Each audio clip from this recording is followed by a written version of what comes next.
मैं चाहता हूं कि क्वेश्चन करने से पहले सभी बच्चे इस क्वेश्चन को एक बार रीड करिए जरा खुद से।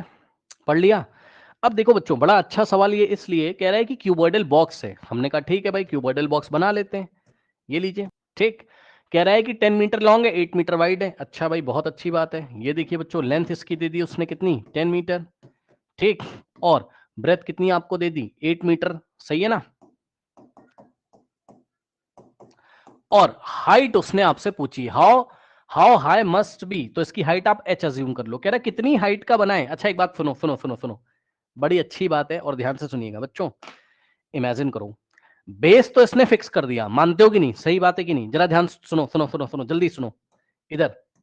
बच्चों इसने बेस तो फिक्स कर दिया, ये देखो, ये बेस का एरिया तो फिक्स हो गया। अब सुनो, जितना ऊंचा बनाते जाओगे उतना ज्यादा इसमें पानी भरेगा। क्या मैं सही कह रहा हूं कि गलत कह रहा हूं? जल्दी बताओ, सोचो सोचो सोचो। भाई एक टैंक तुम बना रहे हो, सही। मैंने तुम्हें कहा कि सुनो जरा, ये बड़ा प्रैक्टिकल प्रॉब्लम है। सुनो भाई, मुझे एक टैंक बनाना था, है ना? अपनी छत के ऊपर हम लोग टैंक बनाते हैं। मान लो सीमेंटेड टैंक मुझे बनाना था, उसमें पानी भरना है मुझे। अब यार छत पे थोड़ी सी कम जगह है, केवल इतनी जगह है, मान लो 10 मीटर इंटू 8 मीटर की जगह है। तो भाई अब तुम इसकी लेंथ इससे ज्यादा कर नहीं सकते और ब्रेथ इससे ज्यादा कर नहीं सकते, ये तो फिक्स हो गई। मैंने कहा नहीं, पानी तो ज्यादा होल्ड करना है मुझे, पानी की जो कैपेसिटी, पानी का जो वॉल्यूम इसमें आएगा, मुझे तो ज्यादा पानी स्टोर करना है। तो आप कैसी टंकी बनवाओगे बताओ? कैसा टैंक बनवाओगे? आप हाइट बढ़ा दोगे ना, ऊंचा कर दोगे ना उसको? ये सुनो बताइए। यानी कि बेस एरिया फिक्स हो गया है और अब वॉल्यूम किस पे डिपेंड कर रहा है? हाइट पे। इसलिए अगर आप लोग को याद हो बच्चों, अगर आप लोग को याद हो, तो क्या मैंने वॉल्यूम का एक जनरल फॉर्मूला पढ़ाया है आपको? जल्दी से बता दीजिए जरा, जल्दी से बता दीजिए जरा, क्या मैंने बेस एरिया वॉल्यूम इनटू का? Height. Base area into height, sir base yes. To height. हाँ, अब याद आया आपको? ये प्रैक्टिकल प्रॉब्लम है भाई। मैंने कभी घर बनवाया अपना, अब मेरी घर के छत पे टैंक बनवाना है, और मैं मान लो मैंने 5 फ्लोर का घर बनवाया अपना, और उसमें रेंट पे भी लोगों को, और मुझे सीमेंटेड टैंक बनवाना है, लेकिन एरिया मेरे पास कम है और पानी सबको चाहिए ज्यादा, तो मैं हाइट ही तो बढ़ाऊंगा, ठीक। तो बेस एरिया, यानी कि बस मैं इतना बताना चाहता हूं, बेस एरिया इनटू हाइट, है ना, इज इक्वल्स टू वॉल्यूम होता है। बस मैं इतना बताना चाहता हूं कि यदि बेस एरिया फिक्स हो गया, ये कांस्टेंट हो गया, तो वॉल्यूम डिपेंड करेगा हाइट के ऊपर। Volume is directly proportional to height. जितना ज्यादा हाइट बढ़ाते जाओगे वॉल्यूम बढ़ता जाएगा।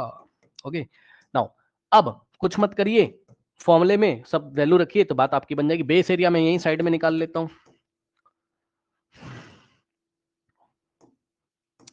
Length into breadth.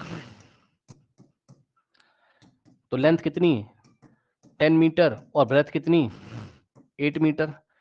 हाँ, 10 इंटू 8 कितना होता है, 80, और मीटर इंटू मीटर क्या होता है, मीटर स्क्वायर, ठीक। तो बेस एरिया की जगह कितना रखोगे बताओ, 80 मीटर स्क्वायर। हाइट को तुमने कितना माना है, h is equals to volume कितना दिया, it can hold 380 cubic metre, मतलब metre cube liquid.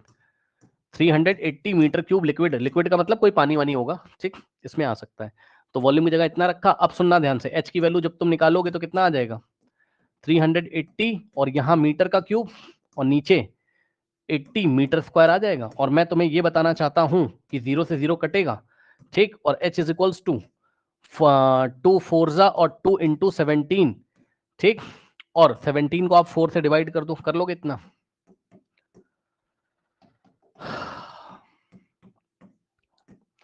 4 फोरजा 16, 17 minus 16 1 decimal 0, 4 to जा 8, 10 माइनस 8 2 डेसिमल, 5 जा 4.25। तो कितना आ जाएगा, 4.25। और ध्यान दें students, metre power 3 minus 2 power 1, metre की पावर 1 का मतलब मीटर, तो हाइट मीटर में आएगी 4.25 मीटर्स। बताइए कोई डाउट है, बोलिए। 4.25 नहीं यार, 4.75 कैसे आ रहा है इनका? कुछ गलती कर दी हम लोगों ने।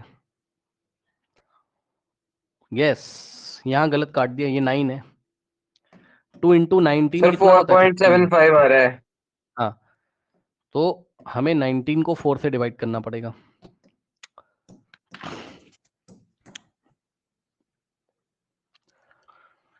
फोर फोर का कितना होता है, 16, 19 माइनस 16 3, और डेसिमल 0, 7 जा 28 अपॉन में 2, और डेसिमल और 5 सुनो ध्यान से 4.75 मीटर। अच्छा एक बात बताओ जरा, आंसर तो आ गया, जरा ये बताओगे आप लोग, देखते हैं कौन बताता है।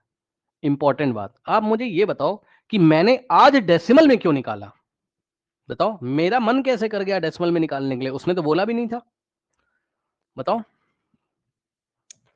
देखते हैं किसके मन में एकदम सही बात आती है। चैप्टर नंबर 1 से रिलेट करना है आज मैंने, इसीलिए तो चैप्टर नंबर 1 पढ़ाया गया था। आज मैंने डेसिमल में क्यों निकाल दिया बताइए। क्योंकि टर्मिनेटिंग डेसिमल है ना, चेक कर लो 19 के नीचे क्या आ रहा है, 4 आ रहा है। अब जिसने चैप्टर नंबर 1 नहीं पढ़ा ठीक से तो मैं क्या करूं, लेकिन मैं आपको याद दिलाना चाहता हूं कि चैप्टर नंबर 1 में हमने पढ़ा था कि नीचे डिनोमिनेटर में क्या हो जाए, 2 की पावर में कुछ आ जाए या 5 की पावर में कुछ आ जाए या दोनों ही आ जाए, तो वो टर्मिनेटिंग होता है। तो यहां देखो 19/4 को क्या लिखोगे, 2 की पावर 2, ये 2 की पावर में कुछ आ रहा है यानी कि टर्मिनेटिंग है। मतलब 2 और 5 के अलावा कुछ और नहीं आना चाहिए। आप ये समझो जरा, इधर जिन्होंने नहीं पढ़ा है देख लो भाई जल्दी जल्दी। इधर बच्चों मान लो मैंने आपको क्वेश्चन दिया 17/2, बताओ टर्मिनेटिंग है कि नॉन टर्मिनेटिंग है। टर्मिनेटिंग का मतलब ये है कि डेसिमल के साथ जब तुम डिवाइड लगाओगे, हाँ तो डिवाइड लगाओगे तो फाइनली तुम्हारे पास रिमाइंडर 0 आ जाएगा कहीं ना कहीं, 20 - 4 5 20 - 20 0। ठीक, ये टर्मिनेटिंग हो गया। ठीक, अब बताना 19/3 क्या ये टर्मिनेटिंग है। नहीं होगा ये, क्योंकि 2 और 5 के अलावा कुछ नहीं आना चाहिए है ना, तो नीचे 3 आ गया, तो ये नॉन टर्मिनेटिंग है। समझे, तो यहां हम चाहते तो यहां हम डिवाइड नहीं करते हैं ना, मतलब करते भी तो हम समझ जाते हैं राउंड ऑफ फंड ऑफ करना पड़ेगा, एकदम परफेक्ट आंसर नहीं आएगा। ठीक, उसके बाद मान लो कि मैंने आपको क्वेश्चन ऐसा कुछ दे दिया, मान लो बच्चों मैंने दिया 2 to the power 2 into 5 to the power 2, बताओ टर्मिनेटिंग है कि नॉन टर्मिनेटिंग है। टर्मिनेटिंग। यस टर्मिनेटिंग है, क्योंकि 2 भी आ रहा है 5 भी आ रहा है। अगला सवाल, मैंने आपको दिया 17/5 to the power 2, बताओ टर्मिनेटिंग है नॉन टर्मिनेटिंग है। टर्मिनेटिंग। टर्मिनेटिंग है, तो सॉल्व करेंगे। ठीक, मतलब पूरा भरोसे के साथ सॉल्व करेंगे, एकदम श्योरिटी के साथ सॉल्व करेंगे। ठीक, ऐसा ही बोर्ड एग्जामिनेशन में होता है, आपको चेक करना पड़ेगा टर्मिनेटिंग है नॉन टर्मिनेटिंग, फिर डिसीजन लोगे, फिर सॉल्व करके फिर बताओगे उसको। अब देखो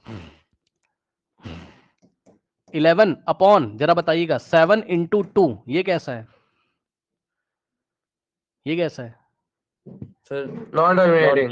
नॉन टर्मिनेटिंग है, यस, क्योंकि 7 भी आके पंगा कर देगा यार। 7 2 तो लगा है लेकिन 7 ने पंगा कर दिया होगा, बताना जरा। 11 ऊपर कुछ भी ऊपर मत देखो, नीचे देखो।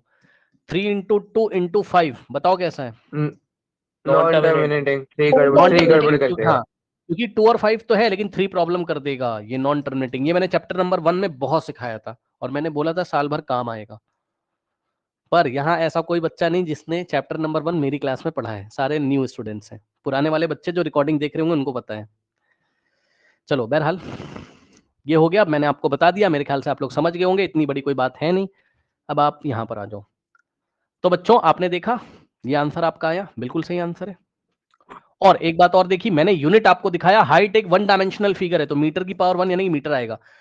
3 - 2 मीटर की पावर 1, मीटर की पावर 1 का मतलब मीटर, तो यूनिट का भी ध्यान रखें, यूनिट का भी ध्यान रखेंगे स्टूडेंट्स। ओके, देखिए एक मैं आपको सजेशन देना चाहता हूं क्लास 10th के लिए, अभी से ही मैं आपको बता दे रहा हूं, आपको बहुत ही फास्ट तरीके से स्टार्ट लेना है क्लास 10th का, है ना, आराम नहीं करना है, ये मैं आपको पहले ही बता दे रहा हूं। जैसे ही आपके फाइनल एग्जाम फिनिश होंगे 2-3 दिन का रेस्ट बनता है, कोई बात नहीं, कहीं चले वले गए घूम लिए, लेकिन तुरंत आपको बहुत भयंकर तरीके से सिलेबस पे अटैक करना है, नहीं तो वो कंप्लीट नहीं होगा बच्चों, है ना। इसका डबल सिलेबस है, और सिलेबस इसलिए बहुत ज्यादा है क्योंकि एग्जाम्पलर 9th में नहीं करी, कोई बात नहीं, चलो भाई अब नहीं करी, अब क्या ही करोगे, है ना, टाइम हो गया अब तो चैप्टर पढ़ लो, रिवाइज कर लो, वही बहुत है। लेकिन बच्चों 10th क्लास में एक बहुत बड़ा एग्जाम होगा और आप बिना एग्जाम्पलर किए हुए जा नहीं सकते, ये मैं आपको पहले ही बोल दे रहा हूं, बिना एग्जाम्पलर किए हुए आप जा नहीं सकते। तो आपको किसी टीचर की हेल्प लेके या तो एग्जाम्पलर को सॉल्व करना होगा या तो आपको मेरे वीडियोस देखने ही पड़ेंगे एग्जाम्पलर के, वो बहुत टाइम टेकिंग होता है। ठीक है, आपने क्लास करी, उसके बाद आपको तुरंत उसके ऊपर टूट पड़ना है, बिल्कुल एक एक चैप्टर आपका 3-3 4-4 दिन पूरा खा जाएगा, आपको 4 घंटे 5 घंटे बैठना पड़ेगा। ये चीज आप स्टार्टिंग से ही लेके चलिएगा ताकि आप पे बर्डन ना आए, क्योंकि पता है क्या हो रहा है अभी, अभी क्लास 10th के बच्चे थोड़े परेशान है, खासकर वो बच्चे जिन्होंने 9th में भी नहीं पढ़ा और अभी अभी आ रहे हैं। तो ऐसी समस्या अपने लिए मत करना है, स्टार्टिंग में ही सब कुछ उड़ा देना, समझ रहे हो। और लास्ट 10 ईयर भी आप स्टार्टिंग से ही करते चलिएगा। आप इन सब चक्करों में मत फंसिएगा कि आप लास्ट में करोगे।